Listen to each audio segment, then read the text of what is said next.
After doing some research and learning what I've learned, I feel compelled to make this video today to tell you about one of the critical flaws that's going to happen to Ethereum this year that actually could be its downfall. Guys, I'm talking about the merge from proof of work to proof of stake and addressing the elephant that is certainly in the room in the developer community. And my goal is to bring it to your attention so you can follow along, pay attention, because something could happen that really could take down the network. My name is Chasse. I've been in crypto for 10 years. On this channel, we go into deep dives, not only about Bitcoin, Ethereum, altcoins, but everything that you need to know in the world of blockchain. Proof of stake, essentially, you need a very significant amount of capital locked up to prevent attacks. Now, this is where this whole video is leading into, attacks. You need essentially more value staked and locked in the network by nodes than you would imagine your biggest adversary could attain in order to attack the network. Vitalik himself and many others who understand governance have addressed the concern of one entity getting too much power, too much governance over the direction of the chain. And the thing about the requirements for Ethereum proof of stake to run a validator is that you would have to have 32 Ethereum. Currently, it's like $35,000. That's a huge barrier to entry for most people. What has happened is, in an effort to allow more people that don't have, let's say, 32 Ethereum or don't want to run a node themselves to still participate in getting in staking and running nodes without them actually having to run a node. This is called a pool. Pools aren't new. They've been around for a lot of protocols already, and there's certain applications, dApps and things like that, that allow you to stake your, let's say, your DOT or your AVAX or whatever. And what they do is they take all the people's staked assets and they run validators with them, and then they share the rewards with you. It probably hasn't brought up in the past the fact that these pools can cause problems, but this is really significant when we talk about the number 2 crypto in the entire world and the number 1 smart contract platform in the entire world, where tens of billions of dollars are locked in value, and most enterprises and things like that around the world are considering building on Ethereum, especially after the increased throughput and efficiency of Ethereum. So, for example, there is a service called Lido. Lido right now has already over 4 million ETH locked on it, which is worth over $5.5 billion in today's current value.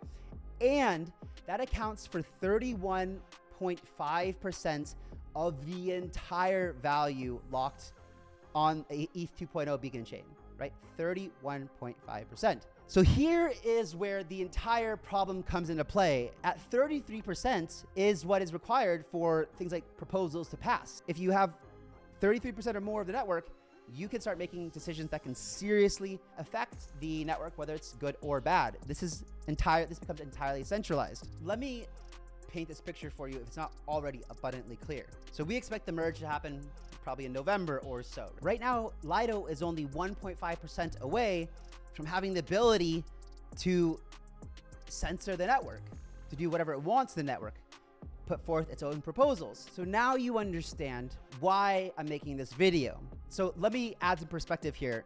So in proof of stake and really token economy, we use a lot of game theory to suggest that in order to have a significant ability to make decisions in a network, if you hold a significant amount of those network tokens, then you are incentivized naturally to do what's in the best interest of the network because you have your own skin in the game. Where things start to get really interesting is that this whole model of game theory breaks down when we look at malicious attacks from very, very wealthy individuals. Obviously, incentive is a big deal. This is also the reason that people put their UST on Terra Luna for that 20 and staked it in Anchor, was to get 20% APY, because that's significant APY for a stablecoin. That's like unheard of and probably unreasonable, as we found out. Let me give you one scenario of what could happen from a very malicious actor. So let's say that you were a big bank. Let's say that you're Goldman Sachs, and give your stakers, your customers, better APY. If you guys aren't familiar, whatever a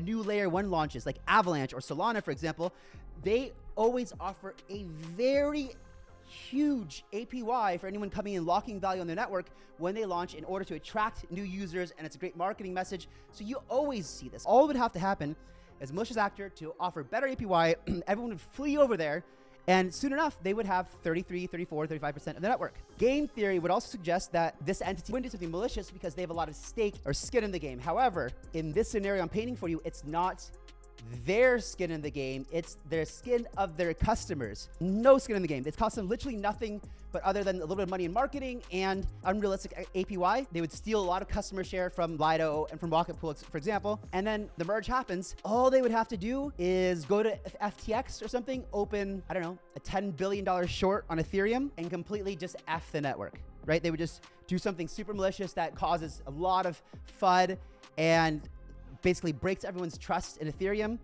And even if Ethereum Foundation were to be able to somehow get control back of the network, it would be too late. We would see this malicious entity have made a fortune, but even for them is a fortune. People are going to argue that Lido is a good actor and they've got their own protocol to kind of prevent these things. Vitalik himself came forward and said, hey, like any one pool should not have more than 15% of the network power, right? Because even if they collude, that they only have 30%, which isn't 33%, which means they still can't make the decision. But the example I just told you, that is an example that very well could happen. And nobody's talking about it. And you guys might think that this wouldn't happen in crypto, but guys, come on. It happens every chance. Every single chance that something can be exploited has been. Every bridge, the Luna example, everything. People just look at the longs and shorts on exchanges and then just do wick candles because they can just to liquidate everybody, right? Like I'm sure exchanges themselves are responsible for this. So guys, for anyone to think that this might not happen, it very, very well could. And this is why I felt compelled to make this video. But now the fact of the matter is out that if they wanted to all of a sudden flip a switch and become malicious, they could. Now, what does this mean? This means that if you are an enterprise or a DeFi platform or a bank that potentially is going to be hosting billions and billions and billions, or maybe potentially even one day trillions of dollars of value on a secure layer 1 blockchain, are you going to trust Ethereum anymore knowing that there is this huge vulnerability that can be exploited? But as it stands right now, this is a massive issue, and I have not heard anyone else talking about this, right? This is huge, right? So don't say I didn't warn you if this happens. It's definitely something that I'm going to be keeping a close eye on. And this would be much more difficult to do if these pools didn't exist. Anyway, the whole point is this is very concerning for Ethereum. If you guys have any good research on this, please do link it down below in the comments. I would love to see it. Clearly, there's a lot of things to be excited about with the merge, right, for Ethereum. I mean, you have a 90% reduction in inflation. Huge. This is the equivalent of 3 Bitcoin halvings. Like, just think about that for a second, right? That is a massive decrease in the amount of new Ethereum coming into the market. I'm excited for this. And this is why I felt compelled to make this video, because I want to see Ethereum survive. I want to see it thrive. And I want to see these benefits actually come into fruition from having a very secure network. This came from a video I watched on Bankless with SuperPhiz, and I don't know why more people aren't talking about it. But what is the takeaway? What is the action item for you guys who are watching this video? Share it with everybody. Please share with everybody, because we need to start talking about this. If this merge happens in November, a malicious actor might wait until the right opportunistic time to take advantage of it, which would be even more catastrophic. If you guys thought Luna was bad, this would be a catastrophic blow to our entire crypto market. I mean, everything else was perfect for us. This would send us back to the Stone Age. If you found this video interesting, let me know. Subscribe to the channel if you're not already. Like the video, and I will catch you on the next one. See you guys.